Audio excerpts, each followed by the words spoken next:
जय हिंद दोस्तों। आज के इस इम्पॉर्टेंट लेक्चर में हम सभी डिस्कस करेंगे 17 फरवरी 2026 के डेली करंट अफेयर्स को।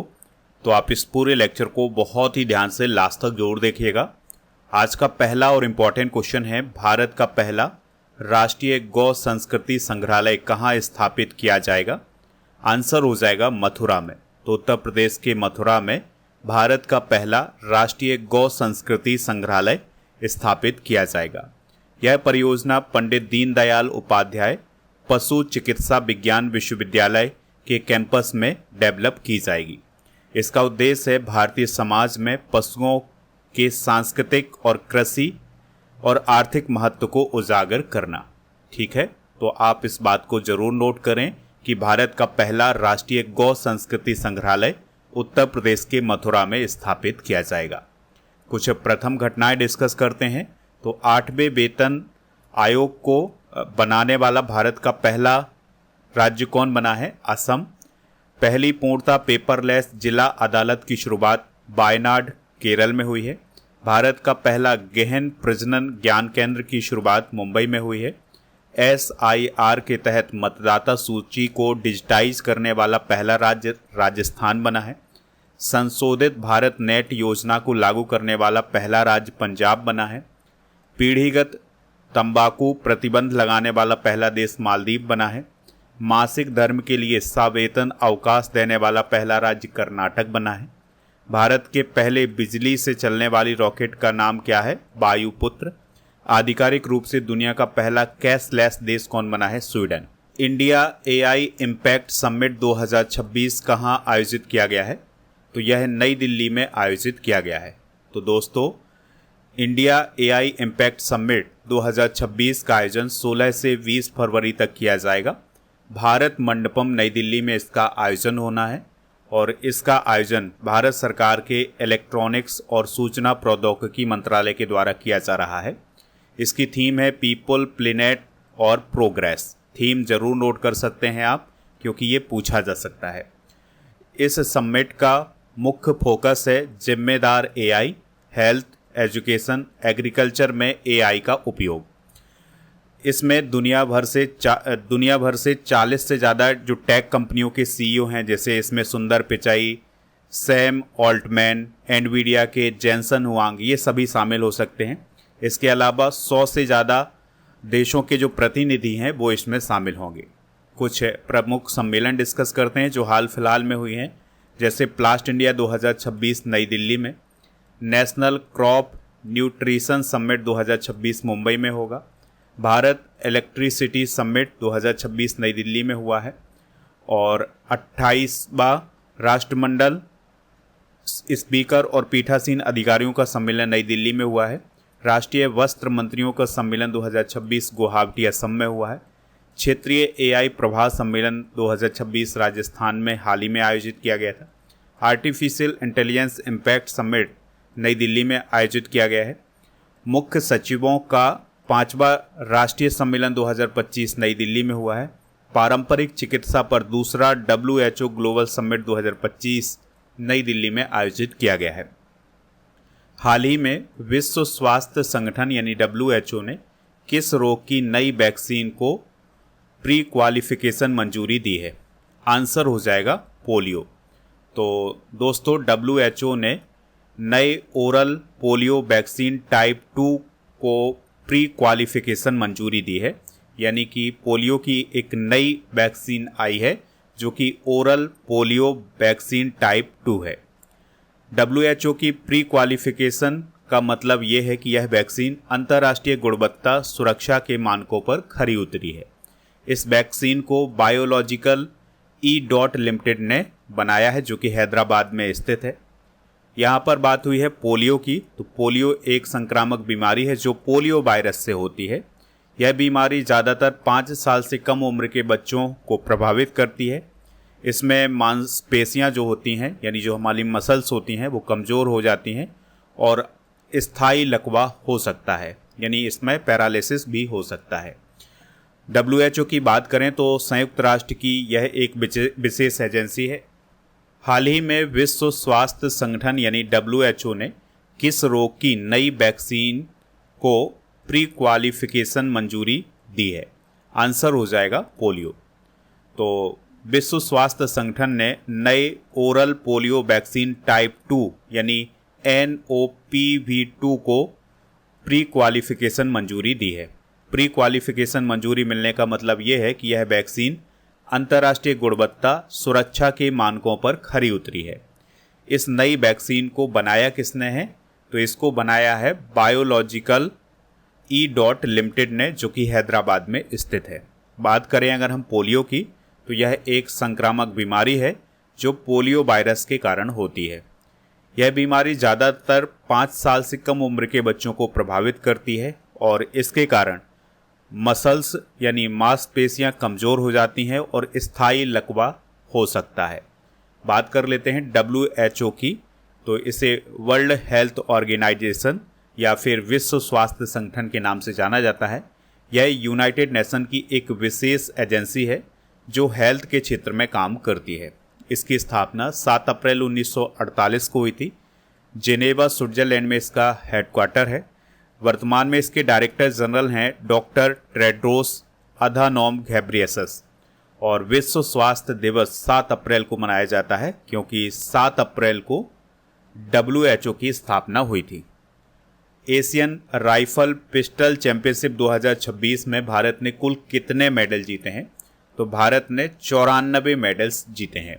ठीक है, तो नई दिल्ली के doctor Karni Singh shooting range में एशियन राइफल पिस्टल चैंपियनशिप 2026 का आयोजन हुआ है, जिसमें भारत ने कुल 94 मेडल जीते हैं।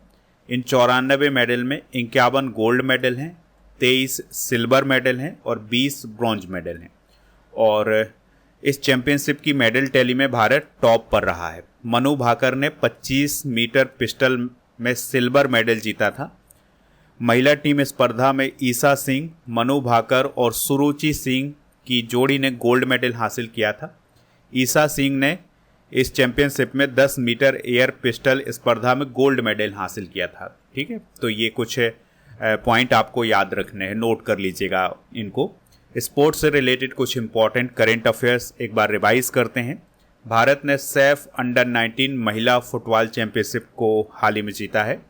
झारखंड की महिलाओं ने पैरा थ्रोबॉल नेशनल 2026 में गोल्ड मेडल जीता है। Under 19 cricket world cup 2026 Bharat ने जीता है। 2026 में 25वां शीतकालीन ओलंपिक इटली के मिलान और कोर्टिना शहर में आयोजित किया जा रहा है। 2026 ऑस्ट्रेलियन ओपन में पुरुष एकल के विजेता कार्लोस अल्कराज रहे हैं, ये स्पेन के हैं। और महिला एकल की विजेता एलेना रायबकीना रही हैं, जो कि कजाकिस्तान की हैं। WPL 2026 का खिताब RCB ने जीता है, जिसकी कप्तान स्मृति मंधाना थी। WPL के इतिहास का पहला शतक मुंबई इंडियंस की नेट साइबर ब्रंट ने लगाया था। साइना नेहवाल ने हाल ही में बैडमिंटन से संन्यास लेने की घोषणा की है। हाल ही में हैरात पोस्ते का आयोजन किस समुदाय द्वारा किया गया है? आंसर हो जाएगा कश्मीरी पंडित। तो कश्मीरी पंडित समुदाय के द्वारा एक त्यौहार मनाया गया है जिसका नाम था हैरात पोस्ते। तो हाल ही में कश्मीरी पंडितों के पवित्र पर्व हैरात पोस्ते का आयोजन किया गया है। हैरात को हर रात्रि या शिव रात्रि के नाम से भी जाना जाता है। कश्मीरी पंडितों का सबसे महत्वपूर्ण धार्मिक और सांस्कृतिक त्यौहार है कौन? हैरात पोस्ते। दोस्तों, यह उत्सव फाल्गुन मास के कृष्ण पक्ष की त्रयोदशी तिथि को मनाया जाता है। कुछ महत्वपूर्ण उत्सव डिस्कस करते हैं, जैसे इस्पतुक गुस्तोर उत्सव लद्दाख में मनाया गया है, जांस्कर महोत्सव लद्दाख में, और इमो इनू इरापता त्यौहार मणिपुर में मनाया गया है, गान नगई त्यौहार मणिपुर में, जलीकट्टू महोत्सव तमिलनाडु में, मकर बिलक्कू उत्सव केरल में, हॉर्नबिल महोत्सव नागालैंड में, धनु जात्रा उत्सव ओडिशा में, मंगसौर बगवाल उत्सव उत्तराखंड में, संगाई महोत्सव मणिपुर में आयोजित किया गया है। भारत का पहला समर्पित कृत्रिम बुद्धिमत्ता यानी AI विश्वविद्यालय कहाँ स्थापित किया जाएगा? तो ये अमरावती में स्थापित किया जाएगा। तो आंध्र प्रदेश सरकार ने NVIDIA के सहयोग से अमरावती में भारत के पहले समर्पित आर्टिफिशियल इंटेलिजेंस यूनिवर्सिटी की स्थापना की घोषणा की है।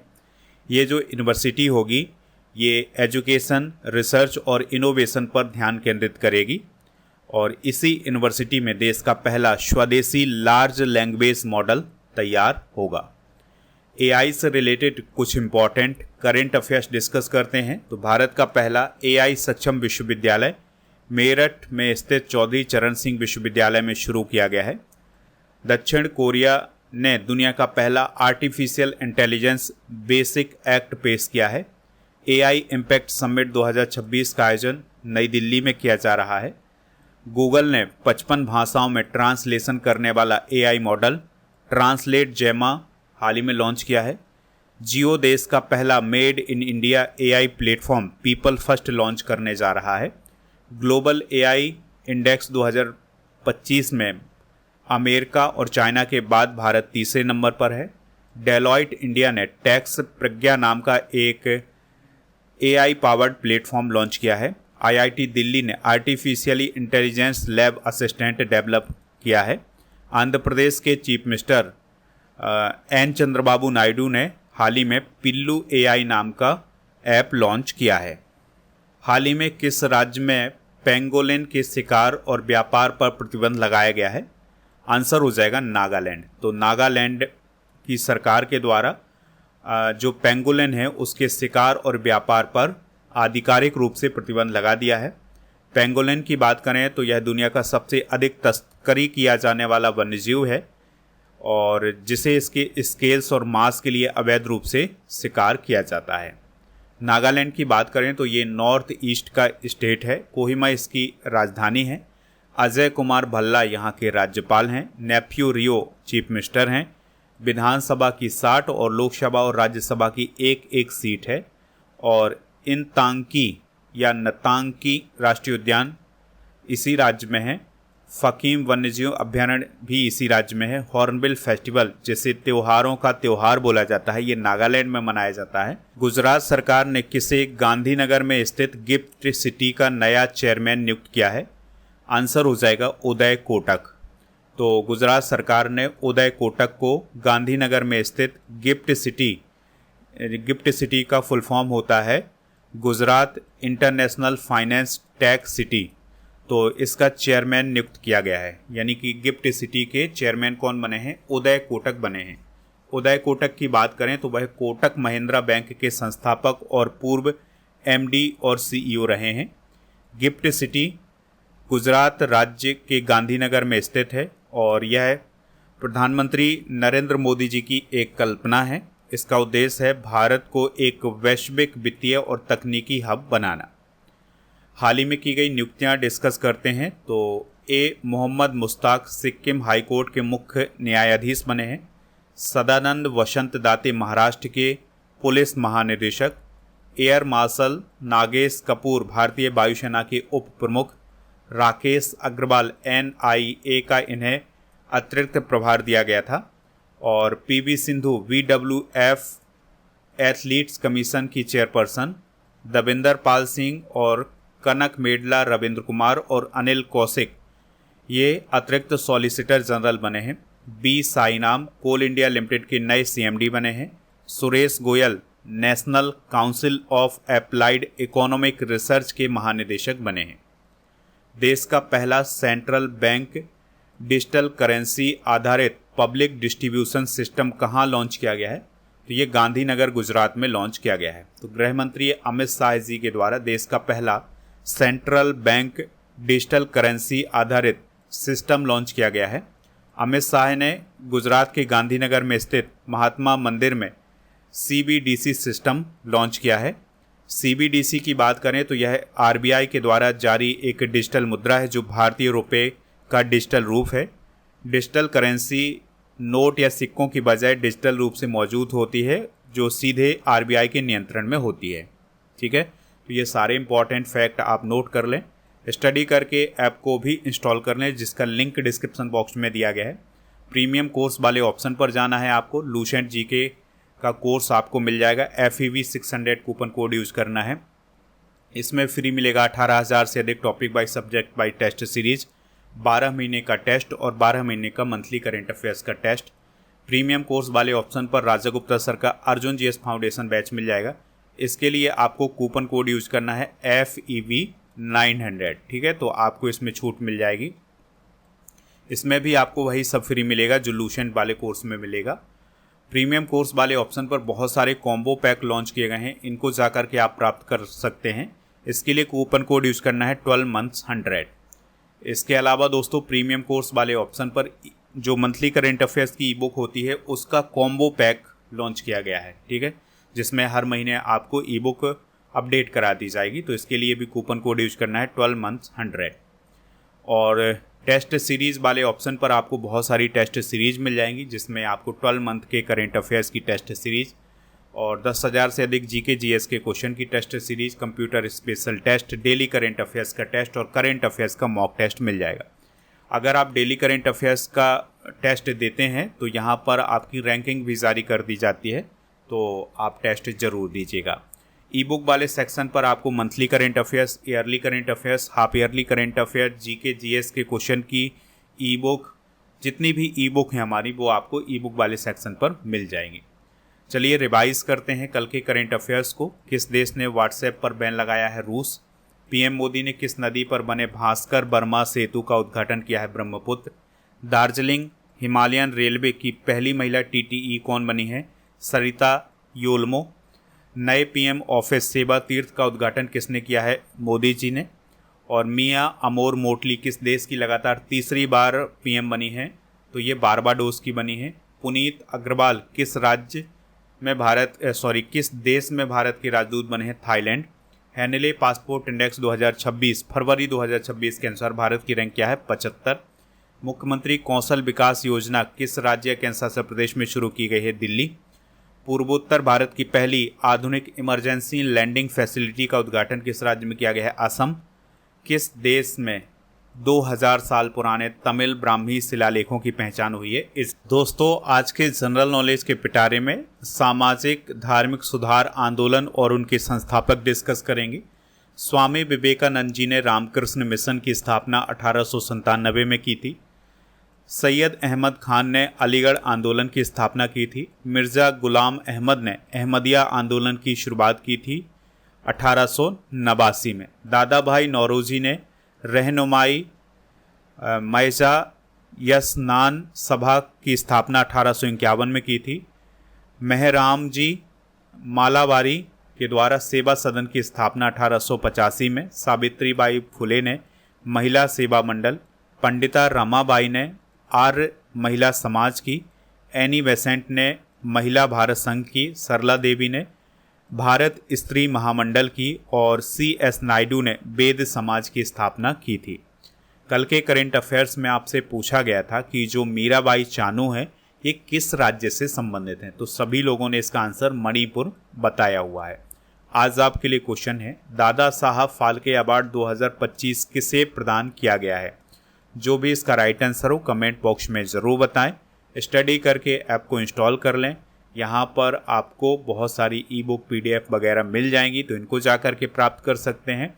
टेलीग्राम चैनल को ज्वाइन कर लें जिसका नाम स्टडी कर ऑफिशियल है। जीके जीएस की ये सभी ई बुक आपको ऐप पर मिल जाएंगी, तो इनको जा कर के प्राप्त कर लीजिएगा।